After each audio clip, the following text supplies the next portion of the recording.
Yeah, we don't call people like, icon artists. We call them iconographer. They write They're down. writers, exactly, Yeah, because they they're write. writing the theological truths, just like you were writing a book, right?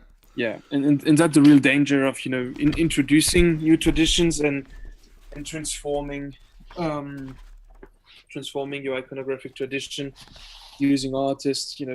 Michelangelo is a good example that today we can see, um, especially in the West, and some people want to do this to Orthodox iconography, but people like destroying religion itself, by destroying these images. Yeah. If you want a good, Dostoevsky was if you want a good thing to read on this, if you read the Theology of the Icon, Volume 2, the main reason I recommend this is because of the chapter on orthodoxy versus humanism. So actually, this chapter is about how the uncreated energies are shown and taught in the theology of iconography. And so the created light of Barlaam is actually the reason why the Latin tradition goes away from our tradition. There's a whole chapter on that very doctrine that Sneck was talking about earlier. This book is worth it just for that chapter. Notice that, right? Hesychasm and humanism. Yeah, and there are many other things we can link. For example, the emphasis of the Renaissance on anatomy. This is we are moving away from Hold on. Can you God, say that again? Renaissance on what? the, on anatomy. Oh, Anatomical anatomy. details. Yes, exactly. Right. Yeah. What do you Um, make of that? Flesh that out some more. That's a good thing. Yeah, I hadn't thought about that. yeah, like we're moving away from this, God-centric worship. Like, why do we have a veneration of icons? It's because these people are saints, because in heaven, what's Oh, very so now important. we're like worshiping the form of the body. Is that what you're saying? Yeah, so you have the form of the body, you have humanism, the halo starts to disappear, and I think there's a painting of Christ's death, Christ in his tomb, that was commented by Dostoevsky, and he said, this picture could turn anybody into an atheist. you Oh, know, yeah. Okay. I see. Yeah. like you Yeah. can I mean, see fully defeated, Christ fully defeated, in that sense, like really represented as a carrion. And I remember Dostoevsky was commenting on this painting saying, you're gonna have atheism. No, yeah, that's why you have atheism, because you you you took man, and you worship, with humanism, man alone, and your iconography is showing it. And since man is mortal, you're gonna turn to atheism. well, and this also explains why all of this Renaissance stuff is hermetic, right? I used to think that wasn't the case, and then when I started reading, like Occult Renaissance, Church of Rome, books like that, you realize that no, actually they really were. Bernini, all these guys were deep into Hermeticism. Leonardo, they were into the occult, alchemy, weird stuff, and that's why the stuff that they're painting, even though we can appreciate the artistic skill. I'm not denying that these guys are good at what they do, but the point is that it is not the tradition of what had already been laid down at the Seventh Ecumenical Council. I mean, look at these two things. You couldn't be further from the truth, right? And again, it's not that we're not rating them on, oh, this one's cooler than that one. That's not the point. The point is the theological doctrines that are taught by these different traditions. You see? Yeah, I mean, you're showing the Sistine Chapel right now. It's very Yeah. interesting because what does it teach us? First of all, the Father is represented. The Father should not be represented. Technically, you're not supposed to represent the Father. Exactly. Even though, And yes, I will have to admit, trad, sometimes Orthodox people are not consistent with this. They're not consistent, but technically, you're not supposed to represent the Father because the only representation of the Father is the Son. yeah, but here you can see a first Trinitarian mistake, in this very famous painting from the Sistine Chapel. It's the Father that gives um, life to creation, that gives life to Adam. Hmm. But Where's no, it's a Jesus? Trinity. Where's Christ? Yeah, the Trinity does this. Like Genesis teaches, so you can see errors being introduced and layered and layered and layered. And of course, these people were not, fully Christian. If you look at, yeah, it's very hermetic. You have a lot of esoteric stuff going in there. Yeah, and if anybody doubts that, just read Occult Renaissance Church of Rome. It proves it beyond any shadow of a doubt from hundreds of citations of the Renaissance Hermeticist scholars themselves. So, let's see. Was there anything else you want to get to? Have you got anything else in your notes? We've gone for about an hour and a half, and then we got some super chats. But we don't have to stop if you got more. No, I just want to say that today you can see that these paintings, they're here for the art. People do not, they're no longer object of veneration. The theology is lost. And that's why sometimes it will shock Westerners and even Catholic, when they say, oh, you're kissing icons, it's weird. Ironically, they will think that it's idolatrous because of all these degradations, they've lost this tradition. And that's very sad because it's part of the Seventh Council, and you cannot bring the Seventh Council against the Protestant to then not respect it yourself. That's a huge it also reminds me of the weird, another weird thing that was, I'm pretty sure it's Turretin. It's been 15 years since I looked at this, but one of the famous Calvinists, Francis Turretin, speculated that after the resurrection, Jesus would shed his human nature. He wouldn't need it anymore.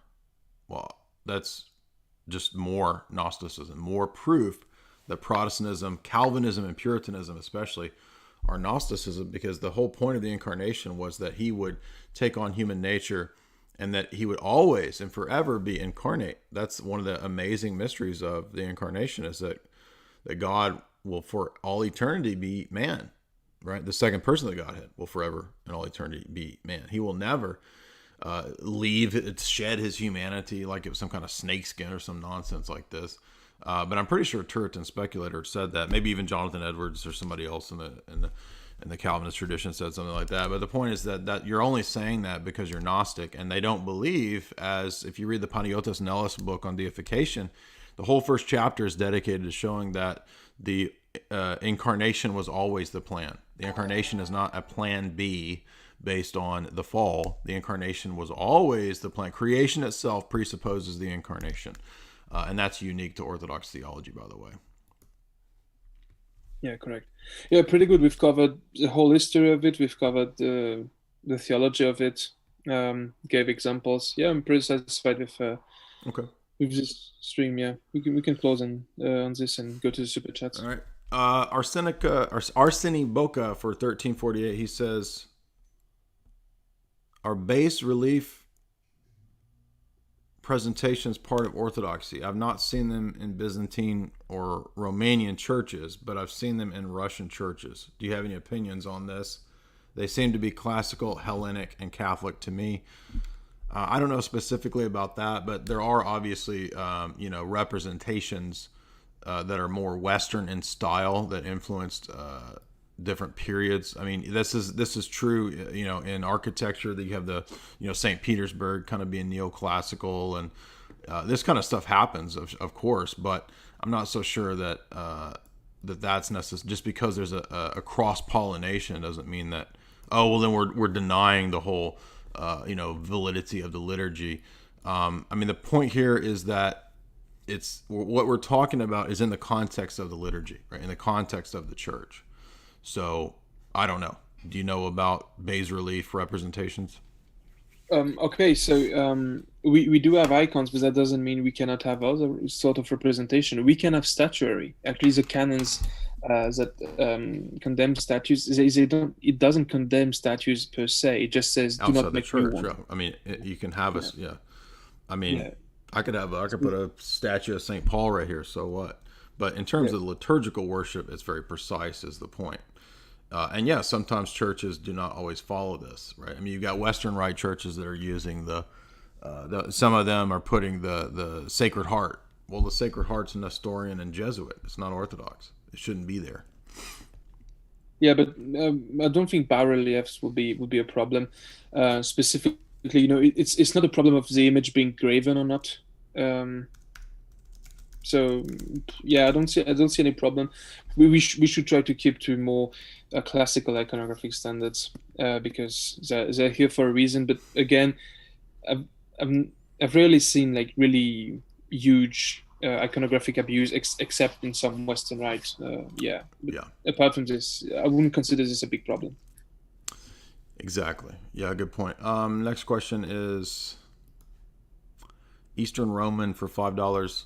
It's interesting to consider that the historical context of why iconoclasm grew in popularity in the empire since the Amorion, I don't know what that is, the Amorionii introduced it in the wake of the loss of Egypt and the Levant to the Muslims. I don't know about that. People thought at the time that they were being punished, that Islam was a scourge of God, which, by the way, some people hold today, and it there is a typology of the apocalypse and Antichrist in Muhammad. But yeah, people thought that they were being punished for excesses, especially in terms of mosaics, iconography, and so on. So yeah, the idea of iconoclasm in Byzantium came from Islam. So yeah, it's right.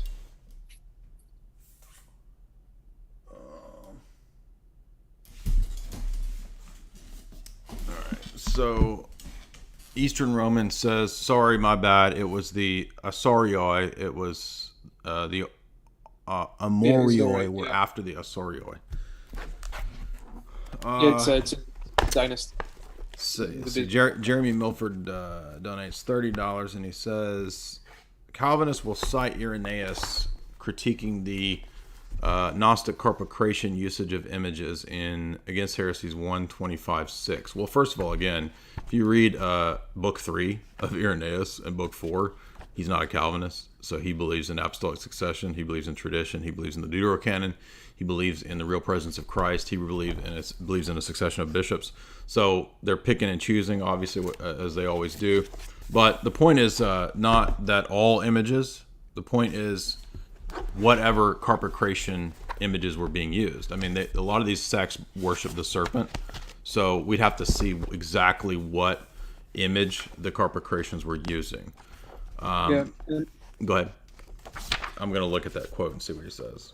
Yeah, you're going to find some church fathers who say that a good prayer is done without image, and it is true. Like, when you do the Hezekiah's prayer, you shouldn't imagine things. You shouldn't have images in your head. But that doesn't mean that you cannot have image in worship. That doesn't mean that you can signify and teach through these things. And actually, that's an error that some Oriental Orthodox do. So they keep to teachings of Evagrius Ponticus on the image, and they actually removed all images from their liturgy. They are not iconoclastic per se, but they're semi-iconoclastic because of this. At least a lot of them are. But that's, again, creating a needless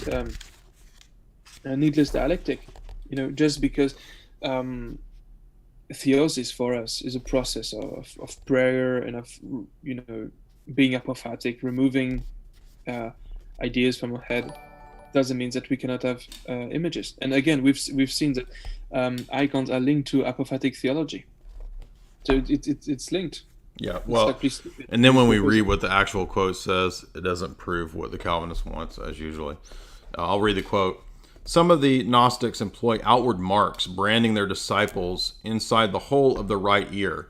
From among these, they also arose a certain Marcellina who came to Rome under the episcopate of Anicetus, and he held these doctrines, and she led many multitudes astray. They style themselves Gnostics and possess images, some of which are painted, others of which are formed of different kinds of materials, while they maintain that a likeness of Christ was created by Pilate at the time when Jesus lived among them. They crown these images and set these images up along with images of the philosophers of the world, such as Pythagoras, Plato, and Aristotle. They have modes of honoring these images that is the same as the honor of the Gentiles. So it's talking about idolatrous pagan images. It's not saying that all imagery itself is wrong. Let's see. But good question, Jeremy.